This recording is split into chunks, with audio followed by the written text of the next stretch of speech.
আসসালামু আলাইকুম গাইস, কেমন আছেন? আশা করছি ভালো আছেন। কে কোথায় থেকে আমাদের ভিডিওগুলো দেখেন, বেশি বেশি লাইক, ফলো, কপিং করেন, আমাদের পাশে দাঁড়ান। আসলে একটা কথা কি জানেন, কারো পাশে বা হারামি হিংসে বা না করে আপনারা যদি সবাই একযোগে হন, সবাই যদি একসাথে দাঁড়ান, কিছু করতে পারবেন। হিংসা করে এই জীবনে কেউ কিছু করতে পারে না, এটা কিন্তু সত্যি কথা। যাই হোক, হিংসা করেন না, হিংসা করতে ভালো না। তে আপনারা কেমন আছেন জানি না, আমরা তো আজকে ভালো নেই। সূর্যের মুখ এখনো দেখা দিচ্ছে না, কিরকম হয়ে থাকছে দেখেন। আমরা তেমন পয়সাওয়ালা ভাই, আসলে অনেক গরিব। দেখেন আমাদের বাসাগুলো কিরকম, কি বলবো, বলারও তো বাসা নেই। যাই হোক, আমাদের ভিডিওগুলো যদি একটু ফলো করেন, আপনাদের দোয়া ভালোবাসায় দেখি একটু কিছু করতে পারি।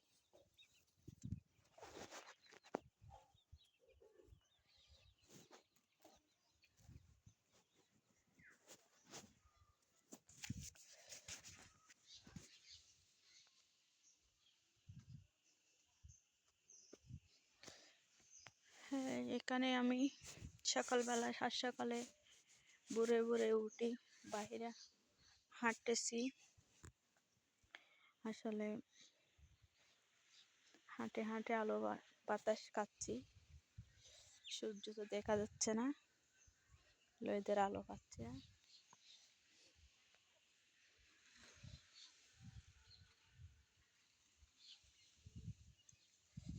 দেখেন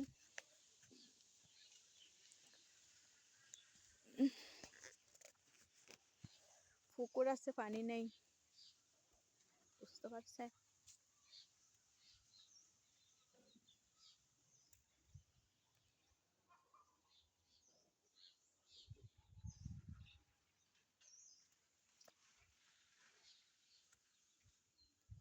যাই হোক, ভালো থাকবেন আপনারা, আশা করি।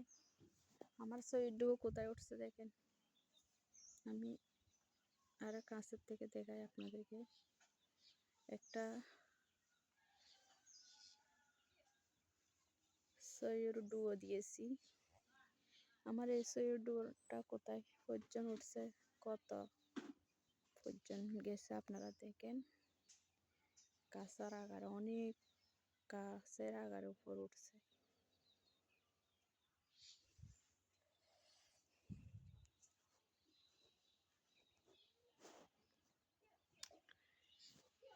আসলে একটা জিনিস কি জানেন, হিংসাটা হচ্ছে অনেক বড়, হারামিটা হচ্ছে অনেক বড়। মানুষ হারামির থেকে, হিংসার থেকে বা লাখটা হচ্ছে আরো বড়। লাখের চেয়ে অনেক কিছু করতে পারে মানুষ। লাখের চেয়ে একটা সংসার ভেঙে যায়, লাখের চেয়ে বা একজনকে একজন খুন করে বা একজনকে একজন বা অনেক কষ্ট দিতে পারে। কিন্তু আপনারা 2024 সাল বিদায় দিচ্ছেন সবাই।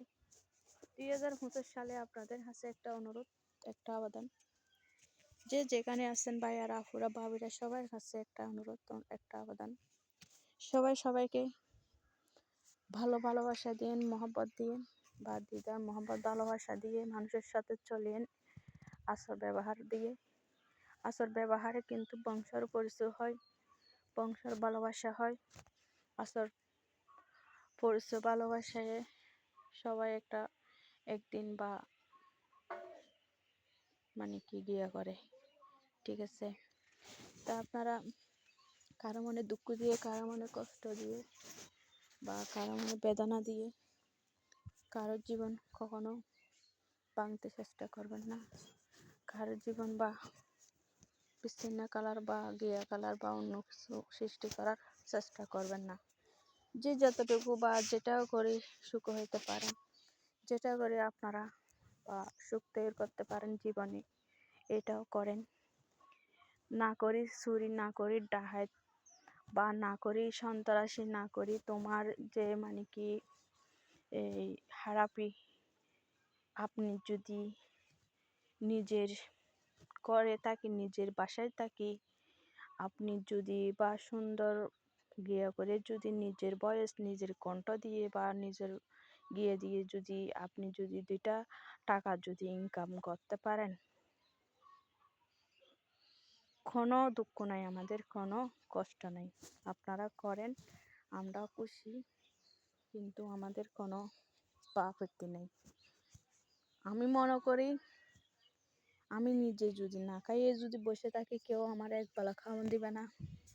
আমি মনে করি আমি যদি নিজে বা অসুস্থ পড়ে যদি আমি শুয়ে থাকি, আমাকে কেউ একটু কি দেখবে না, বুঝতে পারছেন? আসলে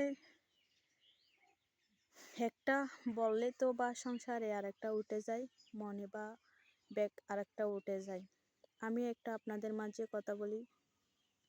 দেখেন, অনেক দিন পরে আমার অনেক অসুস্থ ছিল, আমার অনেক সংসারে মানে কষ্ট ছিল।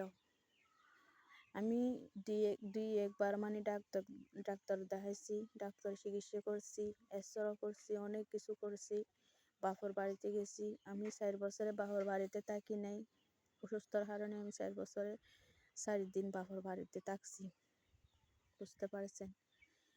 আমার দেখার মতন কেউ ছিল না, বা একটু হেল্প করার মতন পাশে কেউ ছিল না। আমারে একবেলা খাওয়ান দেওয়ার মতন পাশে কেউ ছিল না। আমারে একটু বা মনে বা সান্ত্বনা দেওয়ার মতন কেউ ছিল না। আজকে যখন আমি অনলাইনে কাজ করার জন্য একটু বা চেষ্টা করতেছি, আজকে আমি বা অনলাইনে বা আমার ছেলেদের জন্য আমি 2টা টাকা বা আয়োজন করার জন্য চেষ্টা করতেছি।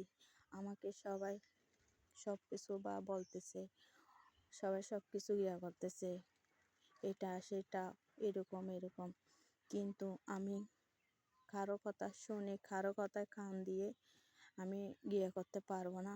আপনাদের পাশে অনেক বা দিয়ে বলতেছি, আপনারা আসলে আমাকে কষ্ট দিয়েন না। আপনাদের হাতে হাত তুলে হাত জোর করে আমি ক্ষমা চাচ্ছি, আমাকে কষ্ট দিয়েন না, আমাকে বাধা দেন না। যে যেটা চাই আল্লাহর হাতে, সেটা অবশ্যই আল্লাহ তাআলাই পূরণ করে। যে যেটা যেভাবে চলতে চায় সেভাবে আল্লাহ তাআলাই ওদেরকে চালায়নি। কিন্তু আমি কোনো দেখতেছি না বা কোনো আশ্রয় আমি পাবো না, বুঝতে পারছেন? আমার স্বামী ছোট একটা ব্যবসা করে চলতেছে। উনি কি বাসায় বা সংসারে ট্যাক্স দেবে, নাকি উনি আমার সৌন্দর্য দেখবে, নাকি উনি আমার 2টা ছেলের দিকে তাকাবে? কি করবে? আসলে উনি তো আর কিছু করার বা এত নেই। তো আমি যদি 2টা পয়সা বা যদি অনলাইন থেকে বা ফেসবুক থেকে যদি আমাকে 2টা টাকা যদি আয়োজন দেয় বা 2টা টাকা যদি আমার করে, তাহলে আমার ছেলেদেরকে নিয়ে আমি কমপক্ষে 2টা ডাল ভাত খাইতে পারবো। সেজন্য আমি আজকে আপনাদের হাতে অনেক ক্ষমা চাই বা অনেক করে বলতেছি, আপনারা আমাকে আর দিতে হবার বা ছোট করে কথা বলবেন না। যারা আমার পিছনে রাখছেন, যারা আমার পিছনে বা এত করতেছেন, আসলে আপনাদেরকে বারবার করে বলতেছি, আমাকে কষ্ট দিয়ে কথা বলেন না, দুঃখ দিয়ে কথা বলেন না। একদিন যদি আমি নিজে সফলতা হতে পারি, আমি আপনাদের পাশে দাঁড়াবো। আমার জন্য আপনারা দোয়া করেন, ইনশাআল্লাহ আমি যেন একদিন কিছু করতে পারি। আল্লাহ হাফেজ, ভালো থাকবেন। আসসালামু আলাইকুম।